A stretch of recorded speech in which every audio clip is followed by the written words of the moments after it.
Woman in Gold. Maria Altmann, played by Tatiana Maslany as the younger Maria, and Helen Mirren as the older Maria, recalls the arrival of Nazi forces in Vienna, Austria. When the Nazis arrive, they subsequently wanted the suppression of Jewish ideology. They also suppressed the looting and pillage conducted by the Nazis against Jewish families. Wanting to escape before the country is completely shut off, Maria Altmann and members of her family attempt to flee to the United States. While Maria is successful in her escape, her parents are unable to flee. Her family is eventually killed in the death camps. In the present, the now elderly Maria, Helen Mirren, attends the funeral for her sister. After the funeral is over, she discovers letters that were in her sister's possession. These letters are dated back to the later 1940s. The letters reveal an attempt to recover artwork owned by the Altmann family. The artwork was subsequently stolen by the Nazis shortly after Maria's escape. Of particular note is a painting of Maria's aunt. This painting is now known in Austria as the Woman in Gold. Maria enlists the help of Randall Schoenberg, Ryan Reynolds, a lawyer with little experience in art restitution. Maria has Randall make a claim in the Art Restitution Board in Austria. After arriving in the country, Maria discovers that the country's minister and the art director are unwilling to part with the painting. The minister and the art director both feel that the Woman in Gold has become part of the national identity. Both supply information that suggests that the Woman in Gold was in fact legitimately willed to the gallery by the Altmann family. Upon further investigation, this claim proves to be incorrect as the alleged will left everything to another family member. That family member, in turn, left the collection to the gallery only if there were no living relatives to take in the paintings. Based on this evidence, Randall files a challenge with the Art Restitution Board.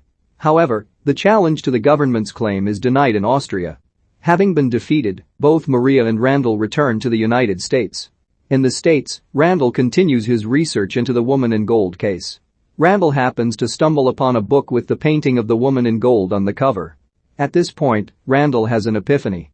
Using a loophole and a limited number of similar cases in which an art restitution law was retroactively applied, Randall files a claim in United States court against the Austrian government. Randall is contesting their claim to the painting. Attempts by the Austrian government to deny the claim are ultimately unsuccessful. But they soon appeal to the Supreme Court of the United States. In the matter of the Republic of Austria v. Altmann, the United States Supreme Court rules in Maria's favor. This results in the Austrian government attempting to reach an unequal agreement with Maria to retain the painting for the gallery. She refuses to this agreement. Maria has a falling out with Randall over the issue of returning to Austria for a second time to argue the case. This leads to Maria firing Randall. However, Randall takes it upon himself to carry on the case of his own accord. In Austria, the Art Restitution Board hears the case. During this time, they are reminded of the Nazi regime's war crimes, which Randall recalls.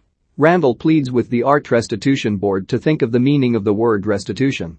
He encourages them to see past the artwork hanging in art galleries. He tells them to see the injustice of the families who once owned such great paintings but were forcibly separated from them by the Nazis. All of a sudden, Maria arrives to speak before the board. She speaks to them, reminding them of the atrocities of the Nazi regime.